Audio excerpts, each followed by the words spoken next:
porque acreditam que o Bitcoin vale seu tempo. Não, beleza. Agora você falou uma coisa que eu concordo. As pessoas que acreditam, aí já é valor subjetivo.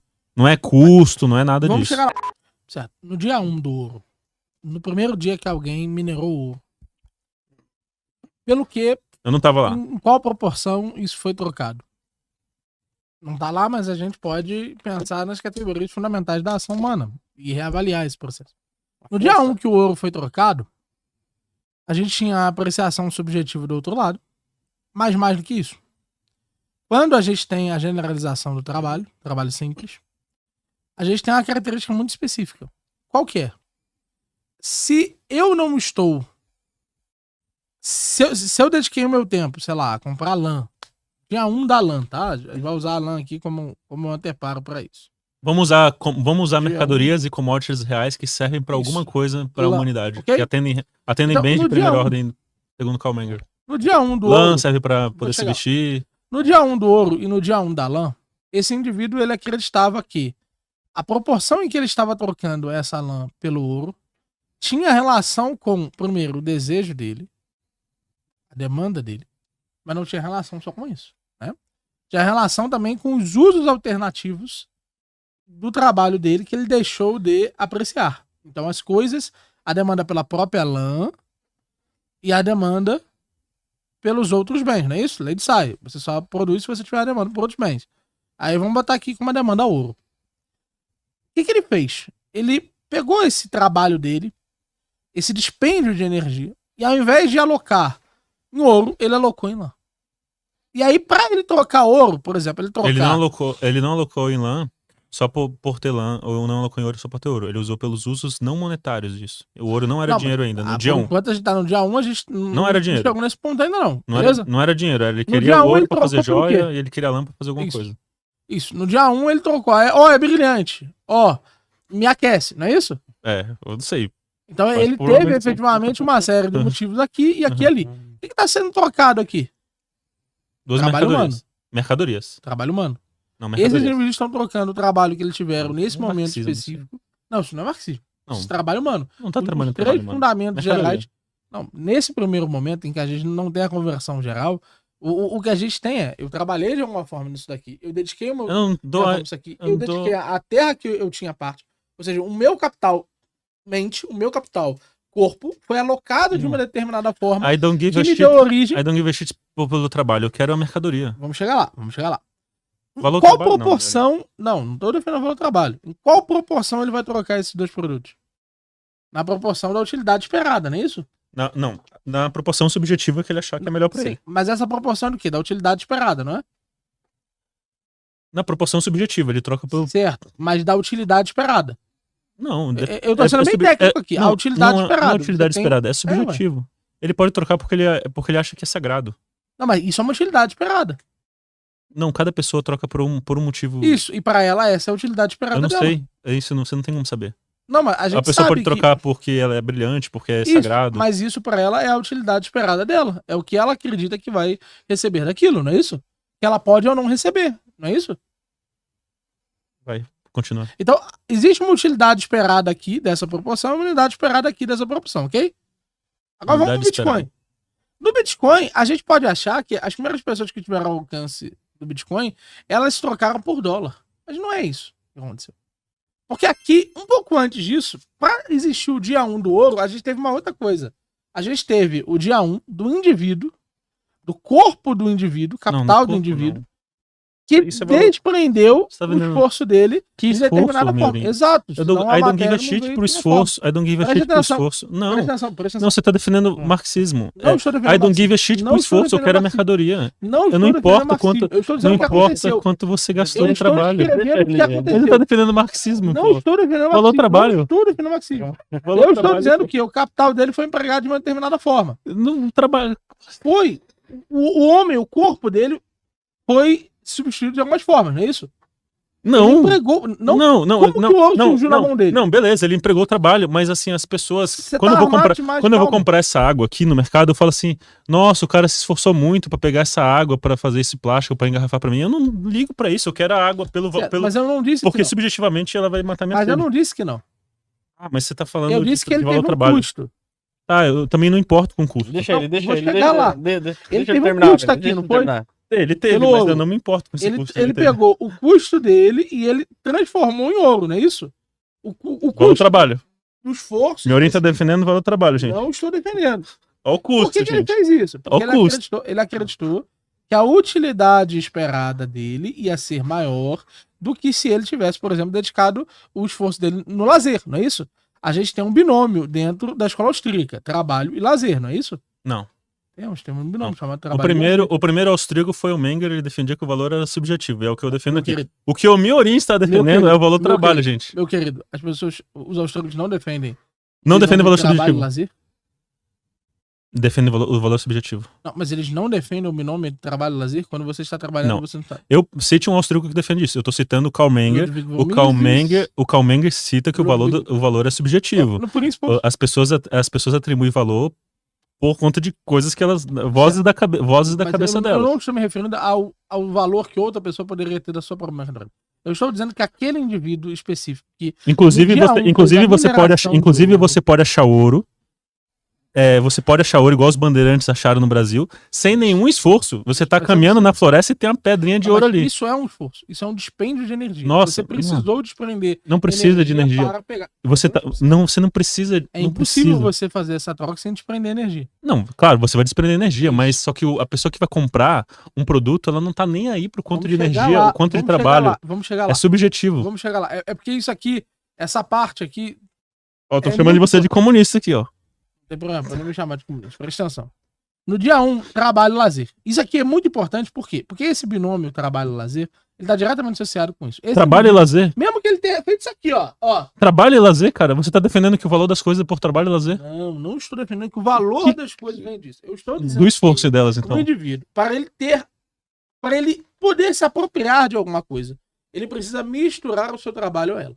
E ele vai misturar o seu trabalho a ela, porque ele acredita que entre as ações possíveis, os cursos de ação possíveis que ele poderia ter, ele escolheu um deles, que era o que eu pego isso daqui, ao invés de não pegar. Se eu passasse reto, eu não pegaria. Essa escolha que foi feita é uma escolha que tem um custo. Pode parecer muito pequeno esse custo, mas se eu tivesse que descer lá embaixo para pegar água, talvez você percebesse, opa, ele dedicou tempo, né? Sim. E se você dissesse para mim, ó, você tem que descer lá numa montanha para pegar isso aí, tá livre, fácil, mas tem que subir uma montanha. Para mim já é muito difícil. Então houve um custo disso. Então esse custo... O valor das coisas deriva do custo? Calma. Não, eu só tô fazendo uma pergunta. Não, é uma dúvida. Esse custo, ele é necessário, é condição necessária para que o ouro chegue até ele. Por quê? Porque o processo de se apropriar de alguma coisa envolve esse custo, ok? E vamos voltar para o dia 1 do Bitcoin. O Aveneno está tratando como se o dia 1 do Bitcoin fosse o Pizza Day. Só que não é o Pizza Day. De precificação, é? Não. O dia 1 do Bitcoin é muito similar ao dia 1 do ouro, que aquele indivíduo precisou deslocar o seu recurso para pegar o recurso. É o dia que ele foi o dia que ele minerou a primeira vez. Até vez. Antes, o dia que ele decidiu programar a primeira vez. Há um custo em termos humanos que aquele indivíduo está fazendo uma troca. Inclusive, veja só, a tecnologia necessária para isso envolve diretamente um custo, inclusive, em termos de eletricidade. Então, esse indivíduo, ele trocou algo que tinha valor em relação a todos os outros bens. A eletricidade você considera que é um bem não monetário que tem valor. E ele trocou a eletricidade dele, uma certa quantia da eletricidade dele, por aquele bem antes dele possuir um valor em dólar. O Bitcoin tem lastro na eletricidade. Não disse isso. Você quase disse isso. Você pensou isso. Eu não tenho certeza disse, que você pensou. Eu não disse. O que eu disse foi, esse indivíduo tomou essa decisão de arcar com esse custo antes. Então, não tem como ser um derivativo de dólar, porque a primeira coisa que ele fez foi trocar eletricidade, trocar uso de máquina por... Eu tenho uma dúvida. Se o Bitcoin não é um derivativo de dólar, me diga o preço do Bitcoin em outras coisas, sem passar pelo dólar. No dia 1, a gente sabe, a gente consegue fazer isso agora. A gente consegue voltar e ver quanto que era minerado no primeiro bloco. Quanto custou para minerar o primeiro bloco? Ali quanto custou? Exato. Quanto custou? Aquele indivíduo, sim. Valor trabalho. Não, valor trabalho não. Aqui a gente acabou de mostrar que para se apropriar aqui... Miorim, você é comunista. Você tá defendendo o valor do trabalho, cara. Eu não tô defendendo o valor do trabalho. É claro, quanto que custou? Quê? Quanto que custou? Custou a quantidade de eletricidade que desprendeu. Não, cara. Não só a quantidade de eletricidade, mas a máquina. O tempo dele pra ele fazer isso. Deixa ele terminar. Todas essas coisas foram elementos que, de alguma forma, custaram. Do mesmo jeito que pra se apropriar, eu precisei pegar a garrafa. Isso foi o meu custo para fazer a primeira vez. Ah, mas aí foi a mineração, só é muito... Ok. Mas o primeiro indivíduo que olhou, olha, é brilhante, e ele pegou, esse custo dessa escolha efetiva que ele tomou é o que fez com que ele pudesse depois dizer, ok, pega aqui, ó. Bonito, quero lã. Entendeu? A mesma coisa acontece no dia 1 do trabalho do Bitcoin. No dia 1 do trabalho do Bitcoin, Satoshi Nakamoto minerou sem saber se aquilo ia valer 1 centavo em dólar. E todos aqueles outros indivíduos que estavam na sua lista mineraram sem olhar nenhum valor em dólar. Eles já estavam ocorrendo em custos antes disso ser algo e quando foi a primeira troca do Bitcoin? Foi na Pizza Day, correto? Não, eles já estavam trocando. Eles estavam trocando. Não, trocas entre bens, coisas que existem. Não foi a primeira. Não. Trocas de Bitcoin por eletricidade. Eles estavam comprando eletricidade? Eles estavam comprando eletricidade com Bitcoin? Quê? Eles estavam lá na companhia de luz e estavam pagando custo. Não, a primeira troca de Bitcoin foi da pizza.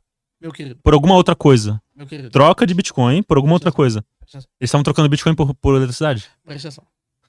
A gente tivesse hoje uma moeda como o ouro, começando hoje. Digamos que ele só tivesse prata no mundo da história. E a gente começasse o ouro hoje. Um indivíduo, ele teria que desprender um certo esforço para conseguir pegar o ouro. Eu não esperava esse argumento mesmo. Não. Isso não é valor do trabalho. Sabe por que não é valor do trabalho? Porque é possível. Custo de energia, cara. Meu querido. A escola austríaca diz o seguinte: diz que entre as etapas. O valor é subjetivo. Não, ele diz que entre. Vou chegar lá.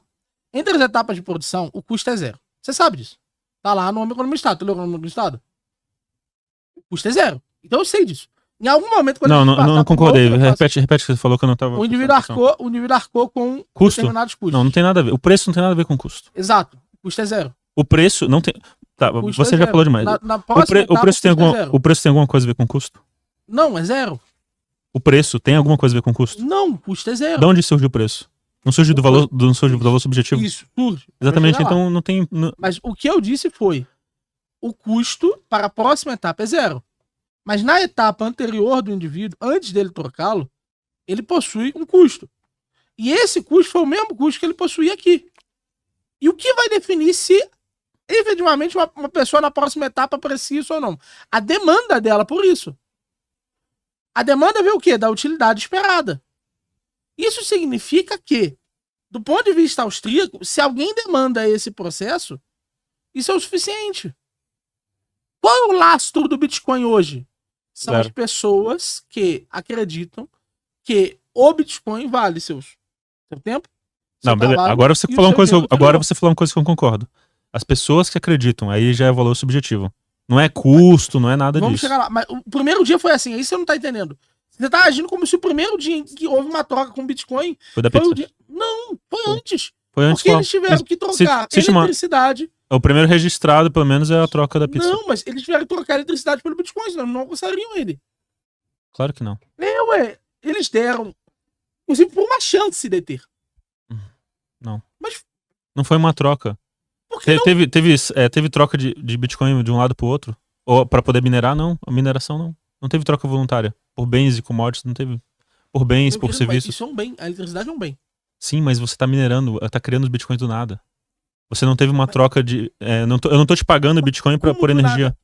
Por energia. É do nada. Mas o Bitcoin, eu posso explicar. Foi participação. Não. Eu vou deixar você falar, o pessoal tá falando que eu tô te interrompendo. Pode falar, é exatamente isso. Foi a participação na rede. Mas eu vou... Tá, eu posso falar agora? Pode ser. Tá, não, é o seguinte. Pessoal que tá aí nos ouvindo. O valor das coisas, ele é puramente subjetivo. Quando a gente fala em valor subjetivo, são vozes da sua cabeça. Cada pessoa atribui o valor por uma determinada coisa. Eu posso atribuir o valor do ouro porque eu penso que o ouro que tá na minha mão esteve na mão de Salomão, esteve no Jardim do Éden, foi o presente dos Reis Magos lá para Jesus, foi o primeiro presente que Jesus recebeu, e porque o ouro na Bíblia será as ruas da Nova Jerusalém, que é a cidade que vai estar no céu, vão ser feitas de ouro. Então eu posso atribuir ouro, o valor ao ouro por uma questão religiosa. As pessoas podem atribuir valor no ouro, outras pessoas porque acham que ele é escasso, outras porque acham que ele é durável, outras porque ele é brilhante, outras porque o vô gostava de ouro. Cada pessoa tem um motivo subjetivo ou vários motivos subjetivos, e o valor subjetivo é algo tácito, é algo que nem pode ser expresso em palavras, é quase como um sentimento. Então, o valor, ele não deriva objetivamente do custo das coisas. Ele não deriva objetivamente do custo de adquiri-las. Eu posso encontrar uma barra de ouro na rua, não tem nenhum custo, e ele ser valioso para mim. Então, o valor não deriva do custo. Isso é marxismo, isso é defender o valor do trabalho. O Karl Marx defendia que é algo que eu não defendo, é que quanto mais esforço você tivesse sobre uma coisa, mais ela ia valer. Isso é valor do trabalho. E a gente consegue refutar isso de forma austríaca, de maneira que se você cavar buracos na Paulista, isso não vai ter nenhum valor, porque as pessoas não ligam para isso. Então, quando eu compro essa água no mercado, eu não tô nem aí pro processo de fabricação dela, eu não tô nem aí para quanto de energia foi gasto, eu não tô nem aí para quanto de petróleo, quantos animais morreram, eu não tô nem aí para isso. A única coisa que eu ligo é que ela vai matar minha sede. Então ela vai atender uma necessidade humana, que é algo que o Karl Menger defende. Então o valor do Bitcoin, temos o valor e temos o preço. O preço, ele é um snapshot, ele é uma fotografia do valor em uma determinada transação, em um determinado tempo, em um determinado local. Então, se eu e o Miorim, se eu vendo essa água aqui pro Miorim por R$5, essa água, nessa transação, o preço dessa água é R$5. Então, nós dois concordamos subjetivamente em colocar um preço nisso. Então, o valor é diferente do preço. O preço, ele é uma fotografia e ele vale para dois indivíduos. Eu posso pegar e vender essa outra água aqui pro Luan e ela custar R$6. Ele pagar R$6 ou ele pagar R$4. É uma outra coisa. Subjetivamente, ele tá valorizando mais ou menos a água. E nesse momento, quando você vai no supermercado, você não tá nem aí pro custo, pro fazendeiro, não tá nem aí pra isso. Você tá ligando subjetivamente como aquilo vai te atender como um bem de primeira ordem ou de segunda ordem. Então, o preço do Bitcoin, ele não deriva nem do custo, nem do custo energético, nem da dificuldade, não deriva de nada disso. Ele deriva de que pessoas trouxas estão dispostas a pagar R$600 mil, R$500 mil em um Bitcoin. Trouxas estão dispostas a pagar isso. Então, subjetivamente, elas estão dispostas a pagar isso naquele momento. Pode ser que tenha outro momento em que elas não estejam dispostas a pagar isso. Então, não tem como defender valor objetivo. O valor das coisas não vem do custo, pelo amor de Deus. Eu não falei que o valor das coisas vem do custo. Eu disse que a primeira troca não monetária foi a eletricidade. Porque aquelas pessoas acreditavam que não houve troca, a eletricidade valia menos do que o Bitcoin que elas receberam. Não houve troca. Quando você minera Bitcoins, não tá tendo uma troca. Não tá tendo uma troca entre duas pessoas. Você lembra que é uma troca autística? Não, vou te lembrar. A doação humana, logo no início. Troca autística. Deixa eu só explicar meu ponto. Vamos supor que eu era o Satoshi Nakamoto e eu vou minerar os Bitcoins na minha máquina, que antes era minerado no seu próprio computador. Você liga um programa e esse programa vai achar uma hash, e no início achava muito, muito rápido, e aí você vai criar Bitcoins do nada, porque quando você ganha o direito, você acha uma hash válida ali do bloco, acha o target, né, mais especificamente, você tem o direito de criar Bitcoins do nada. Então você escreve lá naquele bloco 50 Bitcoins para minha carteira. Então não houve troca, só tinha o Satoshi na rede ali. Ele minerou os Bitcoins e não houve troca, não houve nenhuma troca de Bitcoin. Ele minerou dentro do computador dele. Aí vamos supor que o Luan, que é o Ralph Finney, aí eu mandei 50 Bitcoins, o Satoshi fez isso, ele mandou 50 Bitcoins pro Ralph Finney, eles trocaram e-mail e mandaram. Mas o Satoshi, ele fez uma doação pro Ralph Finney. Ele não comprou nenhum serviço de energia, nem comprou uma água, nem comprou nada, não comprou nada. Ele só simplesmente fez uma transação em Bitcoin, mas foi uma doação, ele doou. Então os primeiros Bitcoins minerados, eles não estavam sendo trocados por energia. Não, eles só estavam simplesmente sendo minerados. Mas não poderia ser trocado por network, como o Ralph Finney tá na... Não, ele minerou... O Satoshi minerou um monte lá de Bitcoins, um tempão lá, ficou semanas minerando. Depois que estava pronto, o Ralph Finney entrou em contato e eles fizeram a primeira troca e o Ralph Finney recebeu 50 Bitcoins. Mas, veja só. É que você não tá tratando como se todas essas nossas interações, os chamados custos de oportunidade, você sabe, o custo de oportunidade é o conceito austríaco. O custo de oportunidade que Satoshi Nakamoto teve de todos os outros usos que ele poderia ter do seu tempo foram convertidos para o Bitcoin. E os custos de oportunidade que a máquina tinha, efetivamente... Como assim custo de oportunidade? Me explica, não estou te interrompendo. O custo de oportunidade são as coisas que a gente deixa de fazer para fazer uma determinada coisa. Nossa, ele levou 10 segundos para minerar. Deixa ele concluir. Pode ter sido esses 10 segundos. Para você pode ser irrelevante. Assim como é irrelevante se um cara tiver, efetivamente, 300 horas cavando buraco. É pela demanda esperada, é pela utilidade esperada aqui. Esse indivíduo acreditava que isso iria gerar uma rede. Então, ele trocou efetivamente o trabalho dele, ele trocou a eletricidade por participação nessa rede. E todos os indivíduos que participaram daí em diante trocaram eletricidade, baixaram o node, o seu tempo, por participação nessa rede. É por isso que muito, muito antes do dólar entrar, porque veja só, eu não estava falando de preço aqui. Isso foi maldade sua. Porque eu não falei em preço. Eu estava usando esse exemplo para refutar que o Bitcoin é um derivativo de dólar. Mas é não pode ser o caso. Porque ele trocou muito antes por estruturas não monetárias. Como ele trocou muito antes por estruturas não monetárias, não tem como ser o caso que ele esteja, de alguma forma, numa relação direta com o dólar. Porque ele existiu antes disso. Pessoas desempenharam atividades econômicas reais, porque todas essas, por mais que vocês são irrelevantes, era tão fácil que é irrelevante. Todos eles desempenharam atividades econômicas reais, dedicaram o seu tempo de uma forma real, dedicaram seu maquinário, seu capital de uma forma real, para obterem essas unidades de Bitcoin. E isso significa que essa utilidade esperada desses sujeitos foi a base anterior de qualquer um desses elementos. E a utilidade do quê? Do efeito da rede, que eles acreditavam estar criando. A rede foi a recompensa efetiva que eles tiveram. Um aumento em 0,01% da rede, que depois vai se tornar o que é o Bitcoin hoje. Não, Bitcoin é um derivativo de dólar, sim, porque ele surgiu de uma troca indireta de Bitcoins por pizzas por dólares. Na verdade, Bitcoins por dólares por pizzas. Então ele é um derivativo de dólar. Se o Tether deixar de existir, o Tether corresponde a quase 55% das trocas em Bitcoin. Então a liquidez do Bitcoin vem toda do Tether. Existem vários estudos estatísticos que vocês podem pesquisar aí no Google, correlacionando o preço do Bitcoin à impressão de Tether. O preço do Bitcoin é a impressão de Tether. Isso é uma coisa que, inclusive, o Nassim Taleb, no paper do... o paper lá do Bitcoin que ele fez, ele fala disso, que o Bitcoin ele tem um comportamento de bolha porque ele responde a estímulos monetários. Então ele responde a estímulos de base monetária. Se a base monetária cair, e agora... possivelmente esse ano ela vai cair com uma depressão que está chegando, né? A base monetária às vezes encolhe, a base monetária dos Estados Unidos, mais propriamente dita, vai encolher, vai ter uma crise deflacionária. Como o Bitcoin ele é esse derivativo de dólar, ele vai sofrer junto, e as outras moedas fiduciárias, como o real, o euro, o peso argentino, também vão sofrer. Então o Bitcoin é sim um derivativo de dólar. O Bitcoin ele não serve para precificar per se coisas. Quanto que é um boi em Bitcoin? Não sei. Quanto que é uma casa em Bitcoin? Não sei. Quanto que é uma água em Bitcoin? Não sei. Em dólar eu consigo precificar. Né? Em reais também. Em reais, mesmo o real sendo derivativo de dólar, nesse caso, olha só que interessante. O real também é um derivativo de dólar, mas o real, no Brasil, o real é a unidade de conta. Quando você vai no mercado, o preço das coisas está em reais. Então, no Brasil, o real é a unidade de conta. Então, você consegue precificar bens aqui no Brasil em reais.